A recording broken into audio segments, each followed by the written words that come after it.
ہم نے کتنی بار آنکھوں سے دیکھا جوان العمر بیٹا چارپائی کے اوپر لیٹا ہوا ہوتا ہے، ماں آگے بڑھتی ہے، بیٹے تجھے کیا ہوا، مجھے بتاؤ تو صحیح۔ بیٹا خاموش ہوتا ہے، ماں رو کر کہتی ہے بیٹے تم تو میری ہر بات پہ لبیک کہا کرتے تھے، تم میرے اتنے فرما بردار بیٹے تھے، کیا ہوا؟ بیٹا اپنی اماں سے نہیں روٹھا کرتے، نہیں خفا ہوتے، بتاؤ تمہیں کیا ہوا؟ بچہ خاموش ہوتا ہے، بالآخر بیوی آگے بڑھتی ہے، میرے سرتاج، میرے ہمراز، مجھے تو بتائیے کیا ہوا؟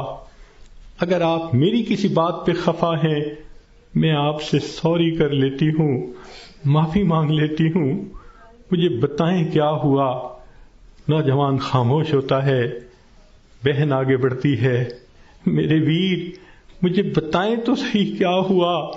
خاموش ہوتا ہے، بہن کہتی ہے کہ مجھے بتائیں، میں ابھی ڈاکٹر کو بلواتی ہوں، مگر جوان کوئی جواب نہیں دیتا۔ بیٹی آگے بڑھتی ہے، ابو مجھے بتائیں تو صحیح کیا ہوا؟ ابو میں آپ کی بیٹی ہوں، میں آپ کی خدمت کے لیے 24 گھنٹے حاضر ہوں، کچھ کھانا ہے یا پینا ہے مجھے بتائیے، کوئی کام ہے مجھے بتا دیجئے، ابو مجھے بتائیں تو صحیح کیا ہوا؟ باپ خاموش ہوتا ہے، بیٹی روتی رہ جاتی ہے، ماں پھر آگے بڑھتی ہے، بیٹے میں نے کال کر دی ہے، ابھی ڈاکٹر کو بلواؤں گی، تمہارا علاج کرواؤں گی۔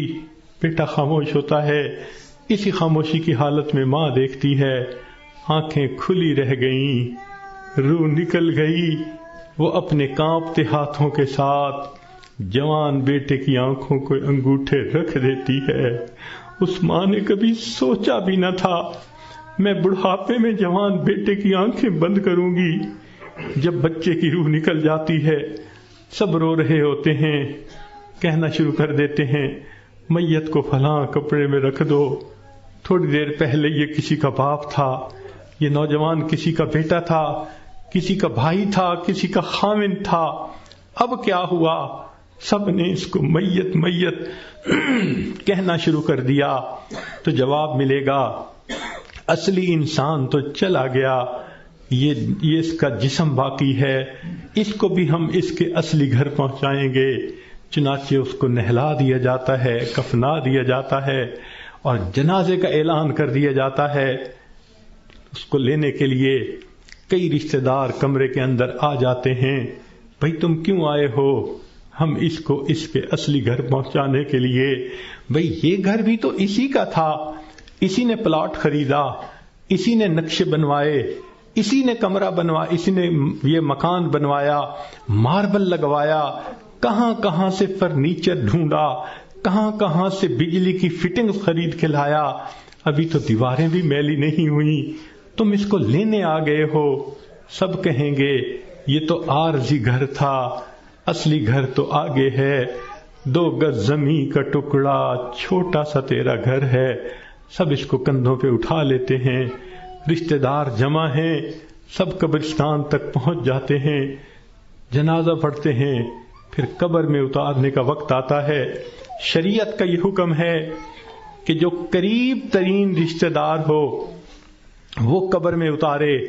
ہم نے اپنی آنکھوں سے یہ منظر دیکھے، جوان بیٹے کو باپ قبر میں اتار رہا ہوتا ہے، بھائی کو بھائی قبر میں اتار رہا ہوتا ہے۔ اللہ کی شان، یہ تو شریعت کی مہربانی ہے، اس نے عورتوں کو منع کر دیا کہ تم جنازے میں اور قبرستان میں مت جاؤ۔ اگر کبھی عورتوں کو بھی حکم ہوتا کہ تم جاؤ اور اپنے بیٹے کو دفن کر کے آؤ، مجھے تو لگتا ہے کتنی مائیں ہوتی جو جوان بیٹے کے ساتھ خود بھی دفن ہونا پسند کرتی۔ کیسی عجیب اللہ تعالیٰ نے مردوں کو ہمت دی ہوتی ہے، جوان بیٹے کو جس کے جسم پہ کبھی میلا کپڑا بھی باپ برداشت نہیں کرتا تھا، آج اس کو زمین پہ لٹا دیتا ہے، اپنے ہاتھوں سے مٹی ڈال دیتا ہے، بھائی مٹی ڈالتے ہیں، دوست مٹی ڈالتے ہیں، منو مٹی کے نیچے اس کو دبا کے اللہ کے حوالے کر کے آ جاتے ہیں۔ جب اللہ کے حوالے ہونا ہی ہے، اے انسان تو اپنے آپ کو آج اللہ کے حوالے کر دے۔ اللہ میں اپنے آپ کو آپ کے حوالے کرتی ہوں، جو آپ کا حکم ہوگا میں اس پہ چلوں گی، جو گناہ ہوگا میں اس سے بچوں گی۔ آج حوالے کریں گے تو اس کا فائدہ ہوگا۔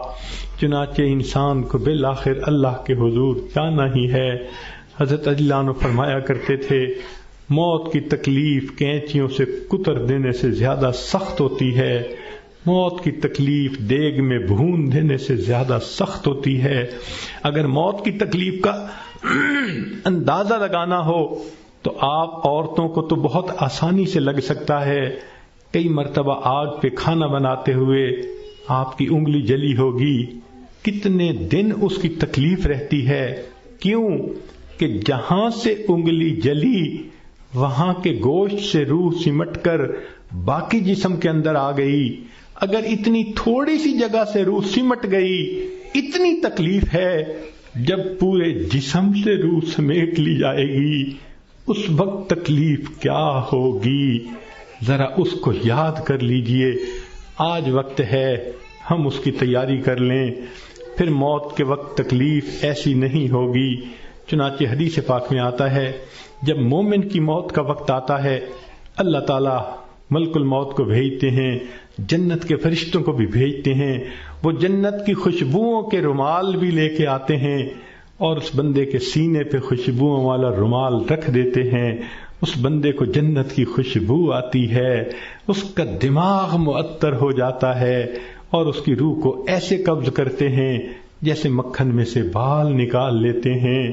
جب اس کی روح کو لے کے چلے جاتے ہیں اللہ تعالیٰ فرشتوں کو حکم فرماتے ہیں، دیکھو یہ میرا نیک بندہ تھا، روح کو قبض کر لیا گیا، اب جدھر سے اس کا جنازہ گزرے گا تم راستے کے دونوں طرف ادب سے کھڑے ہو جاؤ۔ سبحان اللہ، مومن کی کیا شان ہے، جہاں جہاں سے جنازہ گزرتا ہے فرشتے راستے کے دونوں طرف ادب سے کھڑے ہوتے ہیں۔ حدیث پاک میں آتا ہے، جس جگہ یہ بیٹھ کر نماز پڑھتا تھا زمین کا وہ ٹکڑا رو رہا ہوتا ہے، جہاں قرآن پڑھا کرتا تھا زمین کا وہ حصہ رو رہا ہوتا ہے، آسمان کے وہ دروازے روتے ہیں جہاں سے اس کے لیے رزق اتارا جاتا تھا۔ سبحان اللہ، یہ اللہ کے عاشق کی موت ہے۔ اس لیے کہا گیا کہ عاشق کا جنازہ ہے، ذرا دھوم سے نکلے، محبوب کی گلیوں سے ذرا گھوم کے نکلے۔ یہ عاشق کا جنازہ جا رہا ہے۔ پھر اس کو جب دفن کیا جاتا ہے حدیث پاک میں آتا ہے اللہ تعالیٰ فرشتوں کو فرماتے ہیں، یہ میرا بندہ دنیا سے تھکا ماندہ آیا ہے، جاؤ اور اس کو جا کر کہہ دو نم کنومت العروس، دلہن کی نیند سو جا۔ فرشتہ آ کے خوشخبری دے دیتا ہے تم دلہن کی نیند سو جاؤ۔ یہاں محدثین نے نکتہ لکھا، یہ کیوں نہ کہا میٹھی نیند سو جاؤ، آرام کی نیند سو جاؤ، گہری نیند سو جاؤ، یہ کیوں کہا کہ دلہن کی نیند سو جاؤ؟ تو اس کا جواب انہوں نے یہ دیا کہ دلہن جب پہلی رات اپنے کمرے میں جا کر سوتی ہے اس کو وہی جگاتا ہے جو اس کا خاوند، اس کا محبوب ہوتا ہے۔ یہ مومن آج قبر میں دلہن کی نیند سو رہا ہے، کل قیامت کا دن جب ہوگا اس کو وہی جگائے گا جو اس کا محبوب حقیقی ہوگا۔ چنانچہ مومن قبر سے اٹھے گا، آواز آئے گی یا ایتھا النفس المطمئنہ ارجعی الی ربک راضیۃ مرضیہ فادخلی فی عبادی وادخلی جنتی۔ مومن کی آنکھ کھلے گی، اللہ تعالیٰ مسکرا کر اس کا استقبال کریں گے۔ یہ کیسا خوش نصیب انسان ہے کہ جس نے اچھی زندگی گزاری، آج یہ دنیا سے آخرت کی طرف کامیاب ہو کر چلا گیا۔ اللہ تعالیٰ ہمیں بھی ایسی کامیابی والی زندگی گزارنے کی توفیق عطا فرمائے۔ وآخر دعوانا ان الحمد للہ رب العالمین۔